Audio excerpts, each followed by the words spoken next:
Hey everyone, welcome back to my channel. Today we're making samosas, those awesome little snacks from India. They're like little pockets of flavor and they're super popular all over the world. Picture this, you bite into a samosa and it's crispy and golden brown. Inside you've got spicy potatoes, peas and all sorts of good spices. Or maybe you've got lentils, meat or even something sweet. Samosas are great anytime, as a snack, an appetizer, whatever you like. Ready to make some? Let's do it. Okay, before we start cooking, let's grab everything we need. We need stuff for the dough, the filling, and for frying. For the dough, all-purpose flour, 2 cups oil, 1/4 cup, regular oil is fine, salt, 1/2 teaspoon water, 1/2 cup, add a little at a time.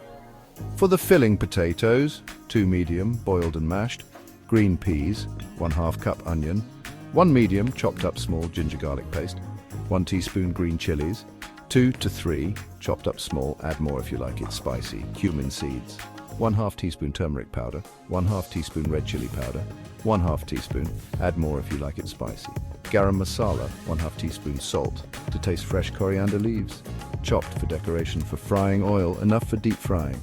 Alright, we've got everything. Now let's make some samosa wonder. The secret to a super crispy samosa is the dough, but don't worry, it's easy peasy. 1. In a big bowl, mix the flour and salt, add the oil and use your fingers to rub it into the flour. It should look like breadcrumbs. 2. Slowly add a little bit of water at a time and mix it with the dough. Keep mixing until it's smooth and you can stretch it without it breaking. 3. Cover the dough with a damp cloth and let it chill for about 30 minutes. This helps the dough relax, so it's easier to work with. See? Making the dough is a piece of cake. Now let's make the yummy filling. Alright, time to make the filling. It's what makes samosas so darn delicious. First, heat a tablespoon of oil in a pan. Add cumin seeds. When they start to pop, add the chopped onions and cook until they're golden brown. Next, add ginger garlic paste and green chilies. Cook for a minute until it smells amazing. Now add turmeric powder, red chili powder and garam masala. Stir for a few seconds until it smells super fragrant. Then add mashed potatoes, green peas and salt. Mix it all up and cook for a few minutes until everything is combined. Turn off the heat and let the filling cool down. While it's cooling, let's shape our samosas.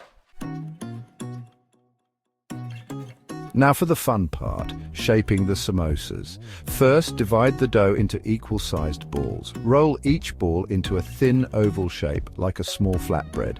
Cut the oval in half. Take 1/2 and wet the edges with water. Fold it into a cone shape, pressing the edges to seal it. Fill the cone with the cooled potato filling. Don't overfill it. Wet the edges of the cone again and press them together to seal the samosa completely. Repeat the process with the rest of the dough and filling. Now our samosas are ready for the final step, frying.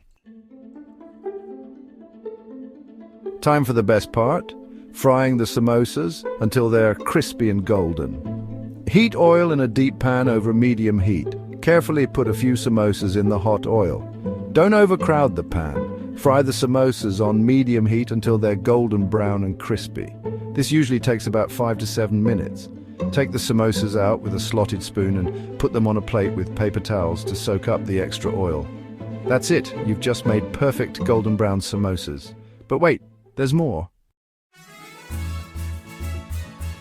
Your crispy homemade samosas are ready to eat. Serve them hot with mint chutney, tamarind chutney, or your favorite dipping sauce.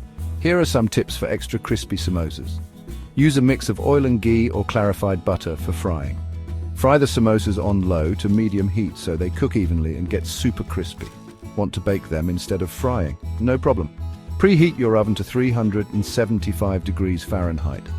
Brush the samosas with oil and bake for 20 to 25 minutes, flipping them halfway through until they're golden brown. Making samosas ahead of time, you can shape the samosas and freeze them.